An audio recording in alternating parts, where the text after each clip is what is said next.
장막절이란 신랑 예수와의 혼인잔치와 이 땅에 세워질 천년 왕국 시대를 의미합니다. 그래서 예수와께서는 두 번 재림하신다. 첫 번째는 공중재림. 그래서 죽어있는 사람들을 부활의 생명으로 부활케 하여서 하늘로 올리십니다. 휴거하게 하시죠. 그리고 나서 이 땅에 언제 내려오십니까? 대속죄일 날 내려오십니다. 그래서 지상 재림하시죠. 주님께서 그리고 난 이후에 이스라엘을 대적하는 나라들과 싸우셔 이기시고 새로운 새천년의 역사를 시작하십니다. 그 첫날의 시작이 장막절입니다. 그래서 여러분들, 새 예루살렘은 무엇의 집을 의미할까요? 신랑이신 예수와 신부인 교회가 함께 사는 신혼집을 의미합니다. 그래서 그날 무엇이 시작되어집니까? 어린 양의 혼인잔치가 시작되어지는 것입니다. 특별히 가을절기 안에는 하나님께서 우리에게 기름 부으시고자 하는 일들이 있습니다. 5786년도가 시작되어졌죠. 그런데 한 해가 시작되어지는 데 있어서 우리의 힘과 능력으로 하나님의 섭리와 계획을 다 이뤄낼 수가 없습니다. 그래서 첫날부터 나팔절을 통해서 계속해서 가을절기 가운데 어떠한 것을 받으라? 기름 부으심을 받아라. 그래야지만이 그 해에 하나님의 계획해 놓으신 일들을 우리가 다 성취해낼 수 있다라고 주님 말씀하고 계시는 것이죠. 추석이랑 그 날짜가 겹쳐 있습니다. 그래서 가장 1년 중에 기쁜 날이 언제입니까? 결혼식 하는 날이에요. 가장 거룩한 날은 언제입니까? 대속죄일이에요. 그래서 이 일주일간의 시간들을 우리는 사실 화를 내서는 안 됩니다. 왜? 가장 기쁘고 가장 즐거운 날이기 때문에. 왜? 신랑 예수와 결혼하는 날이기 때문에. 그때 신부가 불평이 있고 불만이 있고 어려움이 있고 짜증이 있고 썩냄이 있고 화냄이 있다라고 하면은 여러분들 그 결혼식이 즐겁겠습니까? 여러분들의 자녀가, 여러분들의 남편과 아내가, 여러분들의 주변에 있는 사람들이 여러분들을 화나게 할 수도 있습니다. 하지만 그것을 영향을 받지 마시길 바랍니다. 장막절은 여러 가지 이름이 있습니다. 초막절, 수장절, 만민절. 수장절은 물이 많이 있는 날이죠. 그래서 예수님께서 나는 생수의 강물이다, 이 얘기를 언제 하셨을까요? 장막절 절기 때 하신 거예요. 밖에 비가 내리죠. 왜 비가 하필이면 추석 때 내릴까? 불평불만 할 필요 없습니다. 이 추석 기간에, 이 장막절 기간에 비가 내리는 이유는 누구의 섭리입니까? 하나님의 섭리입니다. 할렐루야. 여호와의 가을 절기의 완성이 장막절이며 모든 절기의 마무리를 의미합니다. 그래서 장막절은 하나님께서 계획해 놓으신 우리의 무엇을 완성시키는 절기입니까? 구원을 완성시키는 절기이며 하나님의 백성들에게 최고의 축복의 은혜를 주시는 날이기도 합니다. 장막절의 날짜는 티시리얼 15일, 태양력으로 10월 6일 월요일부터 시작하여 티시리얼 22일, 태양력으로 10월 12일 일요일까지 7일간 지키게 되어집니다. 그리고 하나님은 8일째 되어지는 날 10월 13일 월요일에 거룩한 성회로 모이라고 말씀하신다. 숫자가 7은 완전하다, 충만하다의 뜻을 가지고 있으며 숫자가 8은 무엇을 뜻하고 있습니까? 새로운 날의 시작. 왜 8일째 되어지는 날에 모이라고 말씀하십니까? 예수의 재림을 통하여 천년 왕국 시대가 시작되어지는 날이기 때문입니다. 천년 왕국의 시작이 언제 일어납니까? 장막절 7일 끝나고 나서 8일째 되어지는 날에 시작되어진다. 그런데 말이죠, 사단 마귀는 여러분들이 새로운 날에 시작 안으로 들어가지 못하게끔 방해할 수도 있다. 그래서 여러분들의 마음을 지키셔야 됩니다.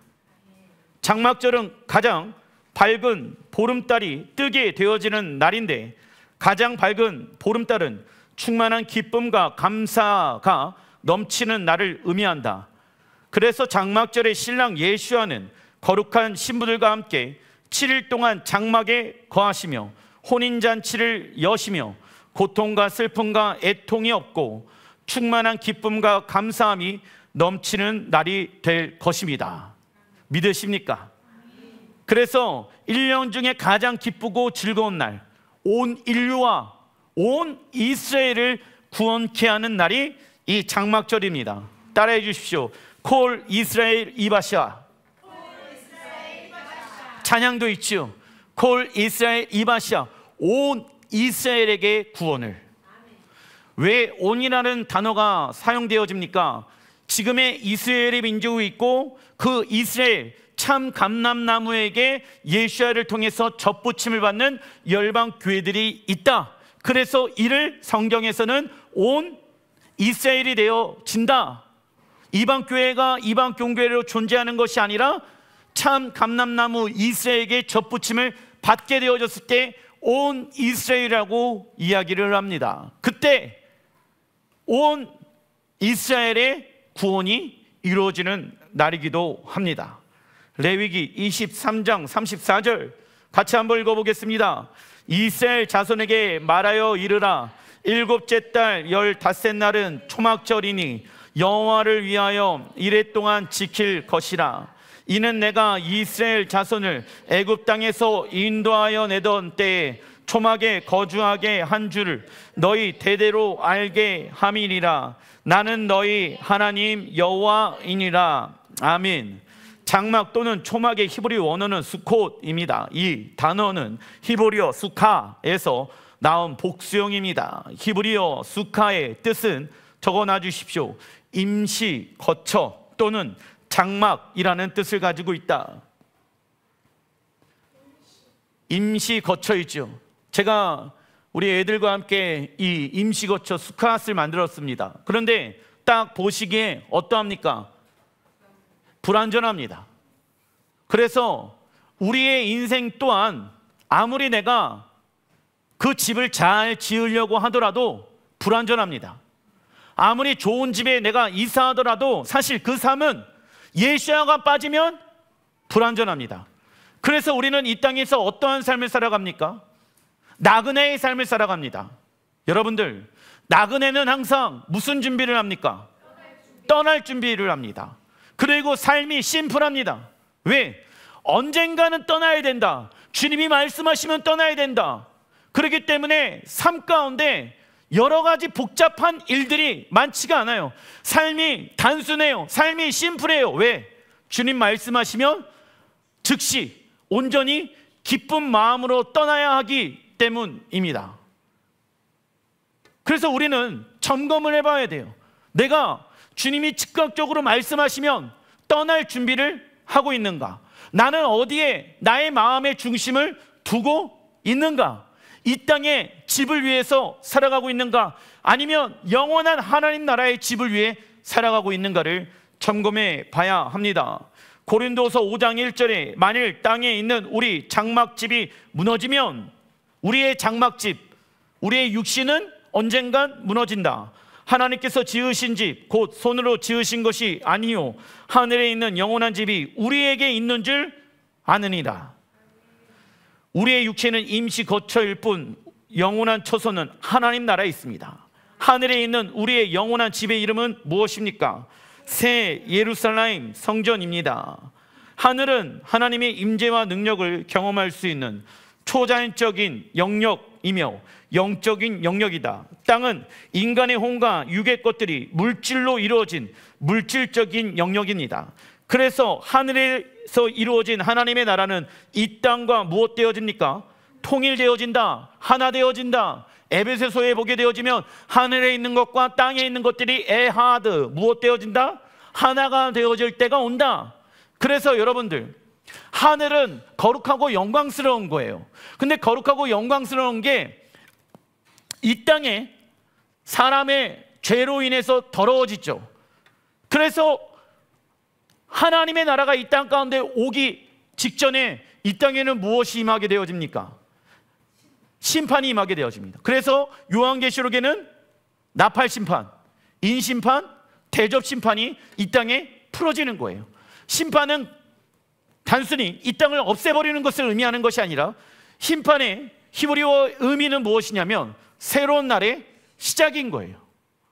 그래서 하나님은 이 땅에 하나님의 심판을 통하여서 하나님의 나라가 이 땅 가운데 임하길 원하시고 계신다. 그래서 우리는 하나님 나라에 들어갈 때까지 이 땅의 새 삶을 임시 거처로 여겨야 합니다. 베드로전서 1장 16절에 내가 거룩하니 너희도 거룩할지어다.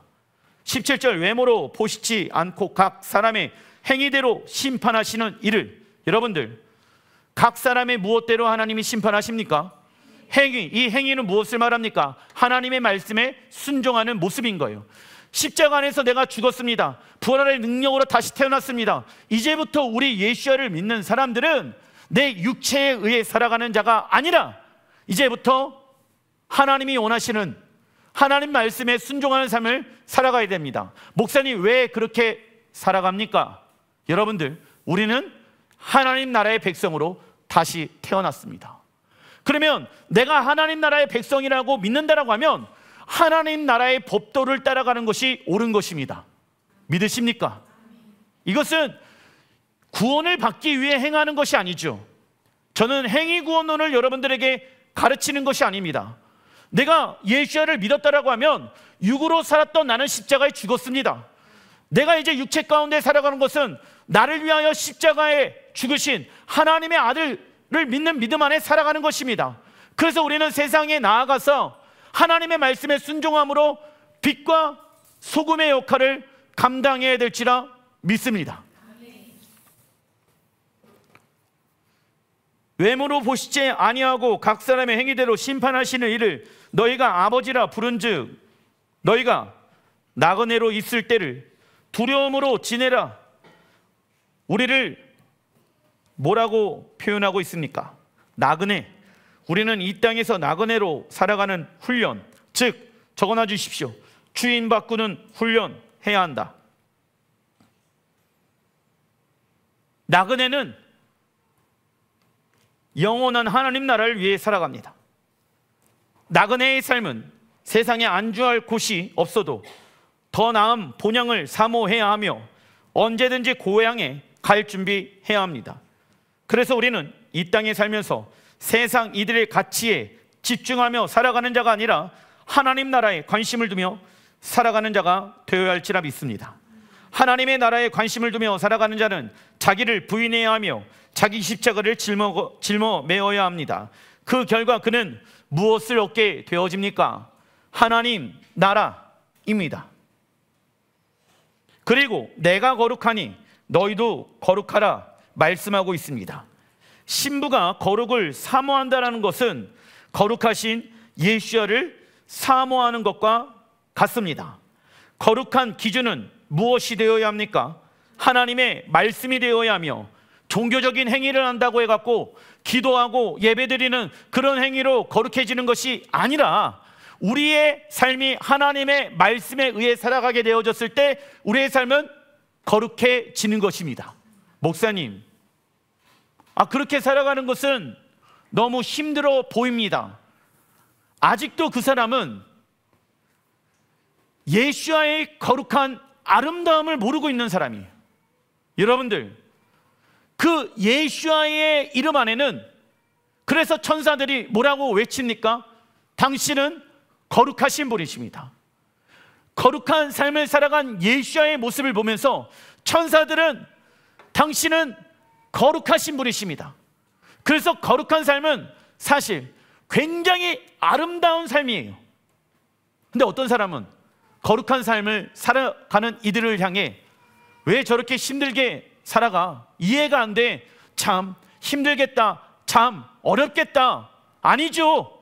십자가의 길을 가고 있는 그 사람들의 모습을 보면서 육체의 그리스도인들은 힘들겠다, 어렵겠다라고 생각하지만 사실 가장 아름다운 길을 그는 가고 있는 것입니다. 가장 위대한 길을 그는 가고 있는 것입니다.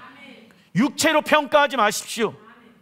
왜 주의 길을 가는 사람들에게 자꾸 힘들겠다, 어렵겠다, 부정적인 얘기를 합니까? 그는 가장 위대한 길을 가고 있는 것이고, 그는 가장 아름다운 길을 가고 있는 것이고, 그는 가장 거룩한 자의 모습으로 살아가고 있는 것입니다.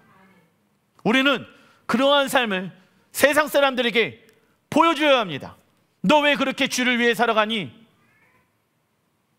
내 모습 안에 예수님의 향기가 있어야 하지요. 그리고 요한계시록 7장에 보게 되어지면 장막절에 대해서 다음과 같이 말씀합니다. 계시록 7장 4절, 이스라엘 자손의 각 지파 중에서 인치심을 받은 자들이 14만 4천이니 큰 소리로 외쳐 이르되, 읽어보겠습니다. 구원하심이 보좌에 앉으신 우리 하나님과 어린 양에게 있도다 하니. 그래서 아까 찬양했던 노래가, 이 장막절에 부르는 노래가 구원하심이 보좌에 앉으신 우리 하나님과 어린 양께 있습니다 라는 고백을 하는 것입니다. 15절에 그러므로 그들이 하나님의 보좌 앞에 있고, 여러분들 이스라엘 자손과 구원받은 열방 교회들이 어디 앞에 있습니까? 그들이 하나님의 보좌 앞에 있고 나와 있죠. 새 예루살렘 성전의 보좌 앞에 우리는 나아가게 될 것이다. 또 그의 성전에서 밤낮 하나님을 섬기며, 여러분들 밤낮으로 하나님을 섬겨요.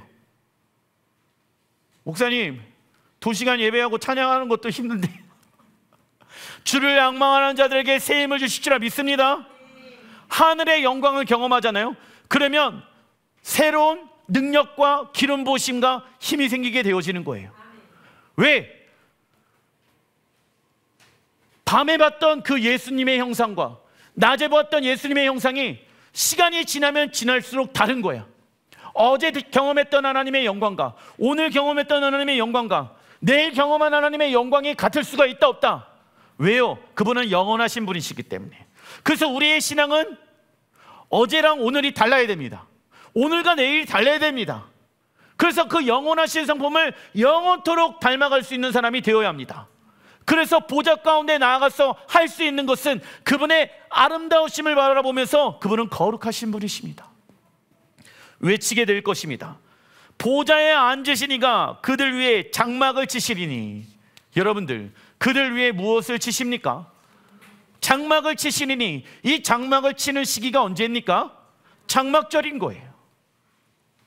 이스라엘의 12지파가 회복되어지고 난 이후 각 나라와 족속과 백성과 방언이 나와 주님을 높이기 시작합니다. 그때 외치는 소리가 구원하심이 보좌에 앉으신 우리 하나님과 어린 양에게 있도다 입니다. 이것을 히브리 원어로 호시아나라고 말하며 그 뜻은 적어놔 주십시오. 우리를 구원하소서. 그래서 이스라엘 백성들은요, 하나님 앞에 기도할 때 호시아나를 외칩니다. 우리를 구원하소서. 왜? 메시아가 와야 되잖아. 그래서 이것을 짧은 단어로 호시아나, 호시아나, 우리를 구원하소서, 우리를 구원하소서. 그리고 성전에서 밤낮으로 하나님을 섬기는 자들이 있습니다. 이들이 밤낮 쉬지 아니하고 하나님은 거룩하신 분이라고 외칠 수 있는 이유는 하나님은 너무나 매력적이며 아름다우신 분이시기 때문입니다. 그렇다면 우리에게 예수와는 어떠한 분이십니까? 적어놔 주십시오. 모든 것이 아름다우신 분입니다. 예수와의 거룩함의 아름다움, 예수와의 십자가의 사랑의 아름다움, 예수와의 은혜의 아름다움, 예수와의 영광의 아름다움, 모든 것이 아름다우신 분, 그분은 예수와이십니다. 여러분들 보세요. 가을이 되어지면 단풍이 들죠. 아름답다, 이쁘다 라고 하잖아요. 그런데 예수님의 아름다움은 그 가을 단풍보다 비교할 수가 없다고요. 꽃이 아름답습니까? 예수님의 아름다움은 그 꽃보다 비교할 수가 없다고요. 그래서 다른 것에 우리의 마음을 빼앗길 수가 없다. 그리고 그들은 졸지도 아니하고 피곤해 하지도 아니하고 뒤를 돌아보지도 않습니다. 그래서 주님을 앙망하는 자들은 무엇하지 않는다? 지치지 않는다. 그러나 우리가 지칠 때가 있는데 언제입니까? 무엇을 따라 살아가게 되어졌을 때 육체의 뜻, 자신의 뜻, 자아의 뜻에 의해 살아가게 되어졌을 때 신앙생활부터 지치게 되어집니다. 먹고 사는 문제는 지치지는 않아. 기도하는 게 힘들어지고 예배하는 게 어려워지고 사람 만나는 게 어려워져. 내 마음이 힘들어져. 왜요? 자아에 의해 살아갔기 때문에. 그래서 태시바 40일 기간 안에서는 여러 가지 영적 전쟁이 있으니까 조심하십시오 라고 말씀드렸잖아요. 마음을 빼앗길 수 있는 일들이 일어나니까는 조심하십시오. 기름 부으심을 빼앗아 가려고 하는 사단이 우는 사자같이 우리를 지켜보고 있다 말씀드렸습니다. 요한계시록 21장 2절에 또 내가 보매 거룩한 성 새 예루살렘이 하나님께로부터 하늘에서 내려오니 나와 있죠. 새 예루살렘이 하늘에서부터 어디로 내려옵니까? 이 땅에 내려오겠죠. 그래서 천국은 어느 별, 우주에 있는 것이 맞다 아니다? 따라해 주십시오. 하나님의 나라는 이 땅에 내려올 것이다. 많은 사람들이 베드로 전후서를 보면서 그 하나님의 심판의 불이 이 땅 가운데 내려서 죄악된 모든 것들을 멸하실 거라고 말씀하는 내용을 가지고 이 땅을 파괴할 거다 하나님이, 이렇게 생각하는 사람들이 있어요. 아니죠. 땅을 정결케 하는 기능 중에 두 가지가 있습니다. 하나는 물.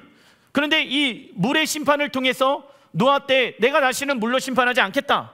그래서 이제 어떠한 심판이 남아 있습니까? 불의 심판이 있는 거예요. 그래서 하늘에 불을 내리셔서 이 땅에 거룩하지 아니하는 것들을 다 불태우시고 거룩한 예루살렘이 이 땅에 내려오게 되어지는 것입니다. 그렇다면 그 위치는 어디냐라는 거예요. 여러분들, 예루살렘이라는 히브리 원어의 뜻은 쌍수의 의미가 있다고 말씀드렸죠. 하나는 하늘에 있으며 또 하나는 이 땅에 있다. 시편 말씀에 보게 되어지면 당신의 보좌를 두기로 결정한 그 장소 어디입니까? 예루살렘 시온이라고 성경은 말씀하고 있습니다. 그래서 예루살렘, 새 예루살렘 성전은 이 땅 시온에 내려오게 될 것입니다. 그런데 이 모습이 신부가 남편을 위하여 단장한 것 같더라. 3절 내가 들으니 보좌에서 큰 음성이 나서 이르되 보라 하나님의 장막이 사람들과 함께 있음에 나와 있죠. 하나님의 장막이 새 예루살렘 성전이 내려와서 누구와 함께 한대요? 믿음의 사람들과 함께 있을 것이다. 그래서 여러분들 장막절에 스가랴 말씀을 보게 되어지면 장막절에는 전도서와 스가랴 말씀을 묵상하거든요. 전도서의 핵심은 무엇입니까? 세상의 것들이 헛되고 헛되고 헛되고 헛되도다. 이 장막의 것들은, 이 땅의 것들은 무너질 것이다. 그리고 스가랴 말씀에 보게 되어지면은 그 새 예루살렘 성전, 감난산, 시온산이 어떻게 되어집니까? 우뚝 서게 될 것이다. 왜냐? 열방의 등대의 역할을 감당해야 되거든. 많은 사람들, 믿음의 사람들이 알려야 해야 되거든. 올라가다. 그래서 신랑 예수아가 그 땅에 다시 오실 것입니다. 하나님의 장막이 사람들과 함께 있음에 하나님이 그들과 함께 계시리니 그들은 하나님의 백성이 되고 하나님은 친히 그들과 함께 계셔서 예수아의 재림과 요한계시록을 여호와의 절기의 관점으로 보지 않는다라고 하면 마지막 때에 대한 그림을 잘못 해석할 수 있다. 그렇다면 이 땅에 새 예루살렘 내려오는 이유는 무엇입니까? 신랑 하나님이 신부인 우리와 무엇하기 위함입니까? 함께 살기 위해 신혼집인 새 예루살렘 성을 준비하신 것이다. 이때 신부가 해야 하는 것은 단 한 가지, 신랑 하나님만을 사랑하는 것으로서 단장해야 합니다. 예수 믿었으니까 천국 가겠지, 이런 생각으로 지옥보다는 천국 가는 게 낮으니까 예수를 믿으면 안 됩니다. 왜 우리가 우리의 구원을 완성해야 됩니까?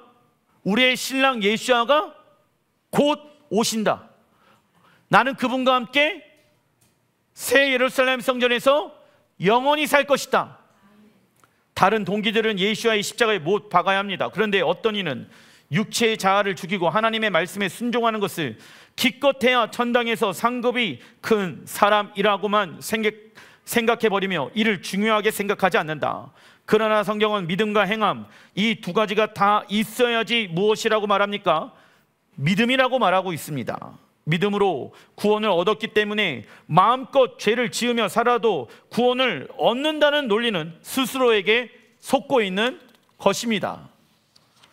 중간 2번, 요한복음 1장 12절, 영접하는 자 곧 그 이름을 믿는 자들에게는 하나님의 자녀가 되는 권세를 주셨으니 말씀이 육신이 되어 우리 가운데 거하심에.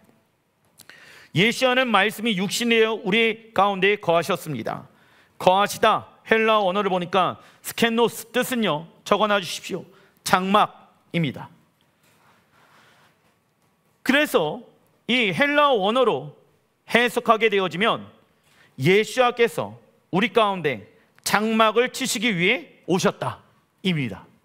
그 장막의 주인은 나입니까? 예수야이십니까? 그래서 예수와 안에 있는 사람들은 생명을 얻되 더 풍성한 은혜를 경험하게 되는 것입니다. 그런데 예수께서 누가복음 17장에 다음과 같이 말씀하고 계십니다. 누가복음 17장 20절, 바리새인들이 하나님의 나라가 어느 때에 임하니까 묻거늘. 여러분들, 바리새인들의 관심은 무엇이냐면 예루살렘에 하나님의 나라가 임하게 되어질 것인데, 구약에 보게 되어지면 수많은 구절들이 하나님의 성전이 예루살렘에 내려올 것을 말하고 있는데 언제입니까? 라고 이제 바리새인들을 물어보는 거예요. 예수께서 대답하여 이르시되 하나님의 나라는 볼 수 있게 임하는 것이 아니요. 예? 하나님의 나라는 볼 수 있게끔 새 예루살렘 성전이 이 땅 예루살렘 시온에 내려오게 될 것인데 볼 수 있게 임하는 것이 아니라고요? 그러니까는 이 바리새인들이 예수님을 바라보면서 이단이구나 라고 얘기하는 거야. 그러면 예수님이 이 말씀을 하신 이유와 목적이 있어요. 왜냐? 예수님도 전통 유대인의 그 계보에 의해서 태어나시지 않았겠습니까? 그리고 새 예루살렘이 이 땅 시온에 내려올 것을 알았다 몰랐다? 아셨어요. 그런데 예수님이 아시고자 하는 이유는 무엇이냐면, 야, 눈에 보이는 하나님의 나라에 지금은 집중할 때가 아니야. 그 하나님 나라에 들어가려면 누구를 내 마음 가운데 받아들여야 됩니까? 예수와. 그건 아버지께 행한 일이야. 너희들이 해야 될 것은 예수와를 지금 믿는 거야. 너희의 자아를 십자가에 죽어야 되는 거야. 너의 의를 버려야 되는 거야. 종교적인 행위로 너희가 구원받을 수 있을 거라고 생각해? 아니야. 이걸 얘기하고 계시는 것입니다. 그리고 21절에 또 여기 있다 저기 있다고도 못하리니 하나님의 나라는 너희 안에 있느니라. 예수께서 말씀하신 하나님의 나라는 너희 안에 있느니라, 이 말씀을 해석할 때는 두 가지의 관점으로 해석할 수 있다. 첫째, 적어놔 주십시오. 물리적 관점입니다. 이스라엘 백성들에게 하나님의 나라는 우주 너머 어딘가에 있는 것이 아니라 이 땅에 이루어지는 것입니다. 그래서 아브라함과 이삭과 야곱과 모세, 사도 바울과 사도 요한은 그 하나님의 나라가 이 땅에 임할 것을 정확하게 말씀하고 있고 예수께서도 말씀하셨습니다. 그래서 그 구절을 쭉 제가 적어놨습니다. 그리고 핵심적인 말씀이 이사야 51장 3절에 나 여호와가 시온의 모든 황폐한 곳들을 위로하여 그 사막을 무엇과 같게? 에덴 같게, 그 광야를 여호와의 동산 같게 하였나니. 여러분들, 황폐해졌던 시온이 어떻게 변하게 되어집니까? 에덴 동산으로 변하게 되어질 것이다. 그래서 새 예루살렘이 이 땅에 내려오는 이유는 이 땅을 무엇과 같이 변화시키는 것입니까? 에덴 동산으로 변화시키는 것이다. 여러분들, 하나님의 에덴 동산을 만드신 이유는 무엇입니까? 한 가지예요. 우리와 친밀한 관계를 갖기 위함인 것입니다. 그래서 하나님의 창세기의 목적은 무엇이냐면 아담과 하와가 에덴 동산에서 하나님과 친밀한 교제 가운데 훈련받으며 제자 훈련받으며 온 땅을 제자화시키는 게 하나님의 창조의 목적이었어요. 그런데 죄로 인해서 그 관계가 끊어지니까 그 에덴 동산에서 쫓겨나게 되어집니다. 그래서 새 예루살렘에 내려오게 되어지면 그 중앙에 무엇 나무가 심겨져 있다고 계시록에 기록되어져 있습니까? 생명나무. 그리고 그 성전 중앙에 무엇이 흐릅니까? 생명수가 흐르죠. 그게 에덴 동산의 모습과 동일한 모습인 것이죠. 하나님은 시온과 광야를 에덴 동산처럼 변화시킬 것을 말씀하신다. 그래서 예루살렘은 하나님께서 태초 전부터 당신이 거하기로 결정한 장소이며 우리가 하나님과 함께 영원히 거할 아버지의 집이 될 것이며 재림 예수야께서 왕으로 열방을 통치하는 곳이 될 것입니다. 두 번째는 영적인 관점입니다. 물리적인 관점이 있고 영적인 관점이 있다. 예수야는 물리적 관점으로만 하나님의 나라에 관심이 있는 바리새인들에게 하나님의 나라는 너희 안에 있다라고 말씀을 선포하십니다. 그런데 이 말씀을 헬라어 원어로 해석하게 되어지면 하나님 나라는 적어놔 주십시오. 너희 사이에 있다입니다. 이게 무슨 말일까? 하나님의 나라는 바리새인들 사이에 와 계신 예수와 자신이라는 것이며 그를 왕으로 영접하지 않고서는 물리적으로 임하는 하나님 나라에 들어가지 못할 것을 경고하는 말씀입니다. 그래서 해석에 오류가 있는 거야. 야, 지금 하나님의 나라는 너희들 사이에 있는 내 안에서부터 시작되어지는 거야. 물론 물리적으로 하나님의 나라가 이 땅 가운데 내려올 거야. 이건 하나님의 뜻 안에, 하나님의 계획 안에 있는 거야. 너희가 알려고 할 필요 없어. 언제 내려올까 거기에 집중하지 마. 나를 먼저 믿어야지 하나님의 나라가 너희들 안에 시작되어질 수 있어. 이 얘기를 지금 하고 계시는 거예요. 내가 그래서 메시아로 이 땅에 왔잖아. 나를 믿어야 돼. 그러니까는 이 바리새인들이 뿔이 나요, 안 나요? 뿔이 나죠. 이게 무슨 소리야? 내가 그 하나님 나라 들어가려고 얼마나 종교적인 행위를 많이 했는데, 마음으로는 저 사람 미워 죽겠는데도 하나님이 순종하니까는 내가 미워 죽겠는데도 불구하고 그냥 순종하면서 살아갔는데, 그런데 예수님께서 뭐라고 말씀하십니까? 거기 안에만 머물러 있으면 안 돼. 온유한 성품을 닮아라. 겸손한 하나님의 성품을 닮아라 라고 말씀하고 계시죠. 그래서 예수를 왕으로 영접하는 자는 이 땅에서부터 하나님의 나라를 내적으로 경험하게 되어집니다. 문제가 있어도 그 문제의 영향을 안 받아요. 어려움이 있어도 그 어려움을 하나님께 맡겨드려요. 그래서 야, 너 지금 이 환경에 너무 어렵겠다. 그런데 너는 왜 이렇게 평안하니?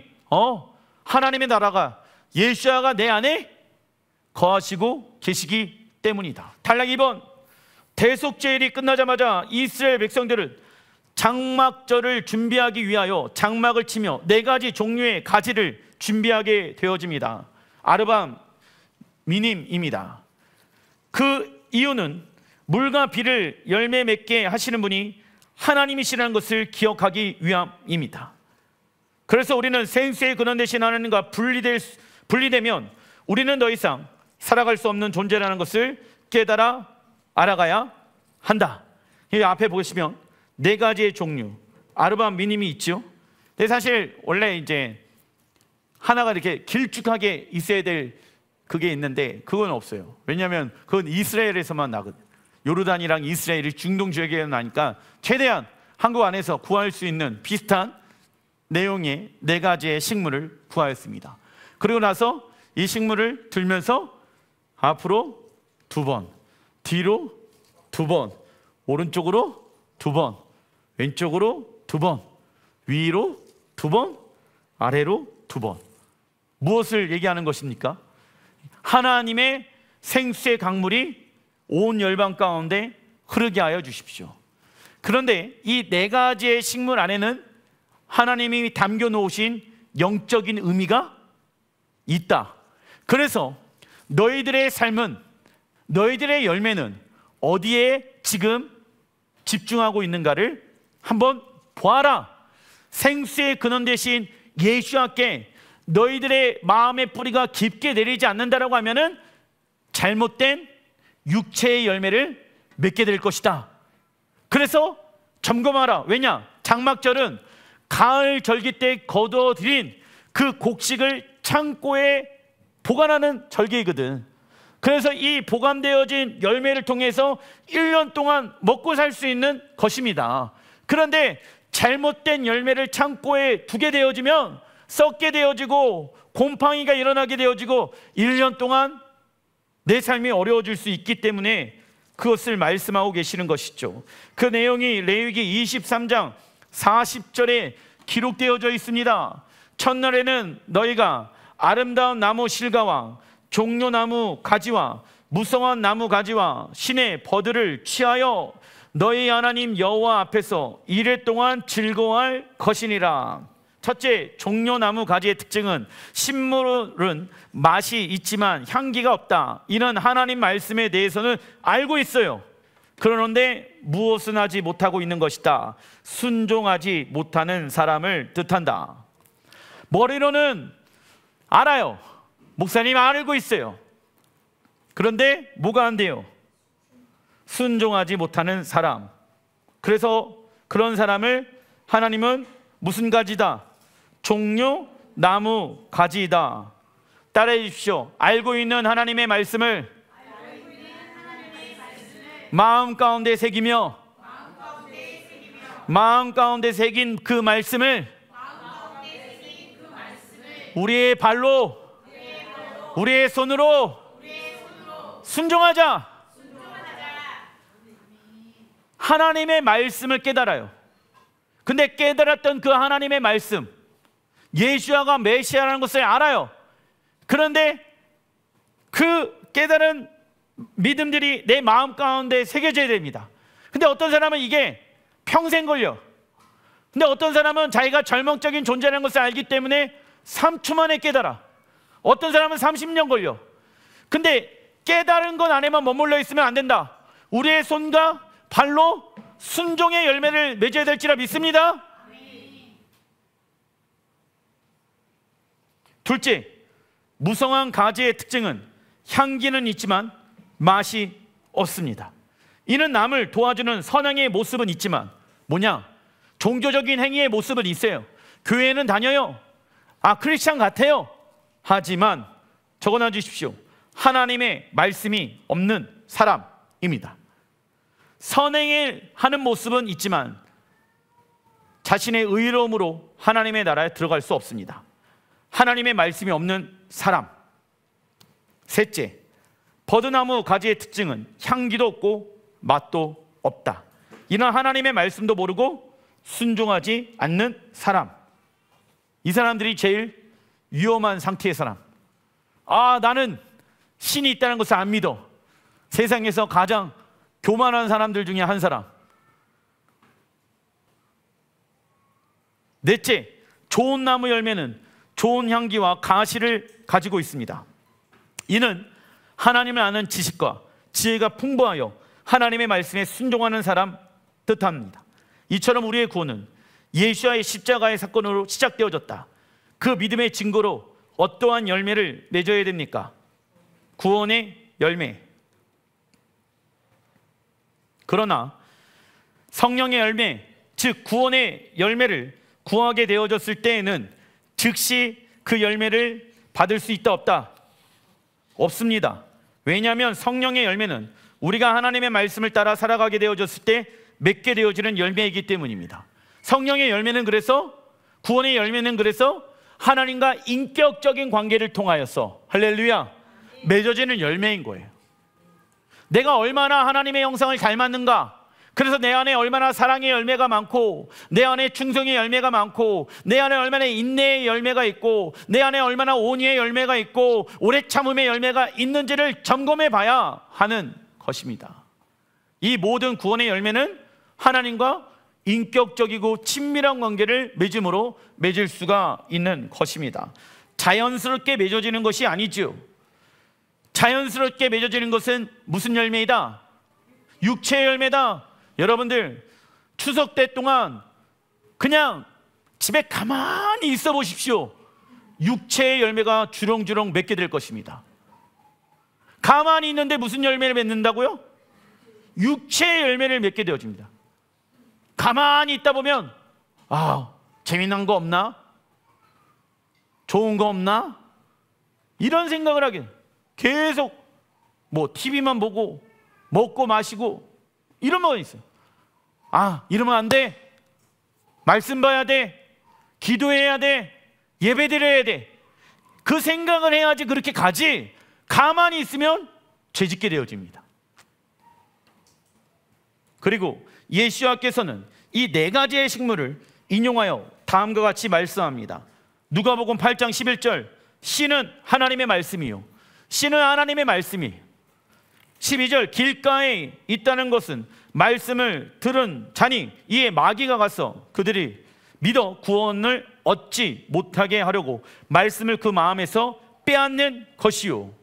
그럼 말씀이 마음에 있는데 마귀가 와서 그 말씀을 빼앗아 가죠. 그러면 그의 믿음은 어떻게 될까요? 죽겠죠. 그래서 한 번 구원은 영원한 구원이 아니다. 넓은 밭에 씨를 뿌릴 때는 씨를 담은 소쿠리나 그릇을 한 손에 들고 다른 손으로 씨를 뿌립니다. 그러면 대부분의 씨는 좋은 땅에 떨어지지만 노련한 농부가 뿌려도 그 중에 일부는 길가에 떨어지기도 하고 돌이 많은 곳에 떨어지기도 하고 밭 근처 가시덤불에 떨어지기도 합니다. 이와 같이 씨가 어떤 밭에 떨어졌느냐에 따라 열매를 맺기도 하고 그렇게 되어지지 못하기도 합니다. 그래서 예시야는 씨를 하나님의 말씀으로 비유한다. 첫째, 길가에 떨어진 씨입니다. 이 사람은 예시야를 믿음으로 구원이 시작되어졌습니다. 찬양 드리며 설교 듣고 예배 드립니다. 그러나 사단이 와서 생명의 말씀이 마음에 떨어지자마자 공중의 세계로 가져가 버립니다. 즉 하나님의 말씀을 듣기는 하지만 머리와 마음 안에는 전혀 다른 생각을 하게 되는 경우를 말합니다. 그들은 결국 무엇을 얻지 못합니까? 구원을 얻지 못합니다. 이게 무슨 얘기냐? 말씀 들어요. 그런데 머리 안에는 오늘 집에 가서 뭐 먹지? 내가 만들어 놓은 송편을 먹어야 되나? 말씀을 듣는데 생각은 다른 데 있어. 내가 오늘 내 생각이 왜 이러지? 그렇게 하지 마십시오. 지금 누가 왔다? 마귀가 왔다. 하나님의 말씀이 지금 어디에 떨어졌다? 길가에 떨어졌구나.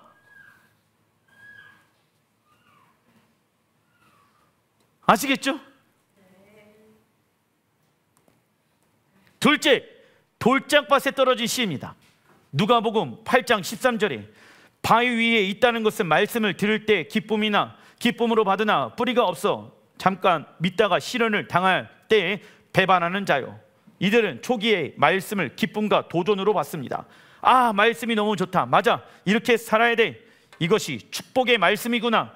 깨닫고 그렇게 살기를 원합니다. 그런데 문제는 무엇입니까?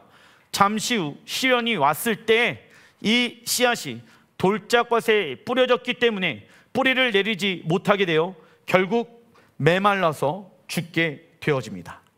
시련이 와서 메말라서 죽게 되어집니다. 셋째, 가시덤불 속에 떨어진 씨입니다. 누가복음 8장 14절에 가시떨기에 떨어졌다는 것은 말씀을 들은 자이나 지내는 중에 이생의 염려와 재물과 향락의 기운이 막혀 온전히 결실하지 못하는 자요. 이 씨는 이생의 염려와 재물과 향락의 기운으로 인해 자라나지 못하게 되어집니다. 이는 신앙생활을 오래 했는데도 불구하고 성장과 성숙이 없는 상태를 말하는 것이죠. 그러니까 눌려버려. 어려움이 와, 힘듦이 와, 재정의 어려움이 와, 육체의 어려움이 와. 그게 그 사람을 눌러버려. 그래서 하나님이 있는지 없는지도 모르겠어요, 목사님. 이런 말을 하는 경우가 가시덤불 속에 있는 상태라고 이야기할 수 있습니다. 넷째, 좋은 땅에 떨어진 씨입니다. 누가복음 8장 15절에 좋은 땅에 있다는 것은 착하고 좋은 마음으로 말씀을 듣고 지키어 인내로 결실하는 자니라. 말씀을 듣고 지키어 인내로 결실한다. 그죠? 우리의 마음을 좋은 땅으로 만들기 위해서는 세 가지를 해야 합니다. 첫째, 읽어보겠습니다. 하나님의 말씀을 들을 때 착하고 좋은 마음으로 받아야 됩니다. 여러분들, 착한 마음, 헬라 원어를 보니까 칼로스, 목적이 올바른 것을 뜻한다. 즉 신앙생활을 하는 목적이 나만 잘되고 나의 문제가 해결되어지는 차원에만 머물러 있는 것이 아니라 하나님의 나라와 이웃사랑을 위해 살아가는 태도를 말하는 것입니다. 그리고 좋은 마음은 아가데라고 이야기하는데, 하나님의 나라와 영광을 위해서라면 나의 삶을 과감하게 포기할 줄 아는 내면의 상태를 말하는 거예요. 그래서 중보기도 할 때 하나님, 내 마음이 착하고 좋은 마음이 되게 하여 주십시오. 그래서 찬양을 하는 이유가, 이 찬양은 가나 없다라는 단어의 뜻이 있거든. 하나님, 내 마음이 기경되게 하여 주십시오. 내 목적이 나만 잘 먹고 그냥 지옥 가는 것보다 천국 가는 게 좋으니까는 이렇게 예수님 믿지 않게 해 주십시오. 이 땅에서 하나님 사랑하고 이웃 사랑하게 해 주십시오. 잃어버린 영혼들을 향해 열방으로 이스라엘을 위해 기도하는 자가 되게 해 주십시오. 우선순위가 바뀌게 해 주십시오. 이게 다 뭡니까? 하나님의 말씀으로 내 삶의 기준이 정렬되어지는 삶을 말하고 있는 것 아니겠습니까? 그런데 아직도 내가 주인 되어진 생각을 가지고 살다 보면 나는 좋은 마음과 좋은 생각을 할 수가 없습니다. 둘째, 하나님의 말씀을 듣는 것에만 머물러 있는 것이 아니라 지켜 행하여야 합니다. 셋째, 인내해야 합니다. 왜냐? 생명의 씨를 뿌렸는데 인내하지 않는다면 풍성한 삶의 열매를 맺을 수 없기 때문입니다. 여러분들 심었잖아요. 그러면은 1년이라는 시간의 과정을 통해서 열매를 맺을 수 있는 것처럼 그 시간들이 필요하다는 거예요. 하지만 여러분들, 장막절에 하나님께서 추수하기 직전에 비를 내리시죠. 왜냐? 그 비를 통하여서 영양분이 그 열매 안에 공급되어지기 위함 인 것입니다. 그래서 우리는 심어야 돼요. 하지만 자라나게 하시는 분은 하나님이십니다. 그래서 하나님의 때를 기다려야 되는 거예요. 우리가 농부라고 하면은 이 모든 일에 하나님의 섭리와 때가 있습니다. 그런데 문제가 무엇이냐면, 내가 원하는 때, 내가 원하는 방법으로 이 문제가 해결받길 원한다는 것은 잘못된 신앙생활을 하고 있는 거예요. 하나님, 지금이요, 이렇게 해주세요, 저렇게 해주세요, 이렇게 기도하는 것은 마치 어린아이가 부모한테 땡깡을 부리는 것과 동일한 거예요. 그렇게 하면 신앙의 성장과 성숙이 일어날 수 없습니다. 우리의 기도 제목이 하나님의 말씀으로 정렬되어야 될지라 믿습니다. 그래서 말씀대로 기도해야 됩니다. 내가 원하는 대로 기도하는 게 아니라, 머물러 있는 것이 아니라 하나님의 말씀을 가지고, 하나님, 내 육체의 기도 제목이 있는데 어떠한 것이 잘못되어졌습니까? 이걸 가지치기 해야 되는 거예요. 가지치기 하지 않는다라고 하면은 제대로 된 열매를 맺을 수가 있습니까? 없습니까? 없어요. 다른 열매에게도 영향을 주게 되어집니다. 말씀을 마무리 짓겠습니다. 장막절입니다. 하늘에 비가 내리는 절기입니다. 대한민국에서는 추석이죠. 한가위 때만 되어라, 이런 얘기를 합니다. 하지만 그래서 우상 숭배합니다. 조상들에게 절합니다. 여러분들, 모든 열매를 맺게 하신 분은 하나님 한 분이십니다. 먼저는 여러분들의 심령이 주가 원하시는 성령의 열매를 맺어야 됩니다. 그리고 그 열매들이 하나님 나라의 창고에 심겨질 때까지 우리는 힘써 인내하며 주님 다시 오실 길을 준비하고 기다려야 될지라 믿습니다. 육체로 살아갔던 나를 십자가에 못 박으시길 바랍니다. 기도하겠습니다.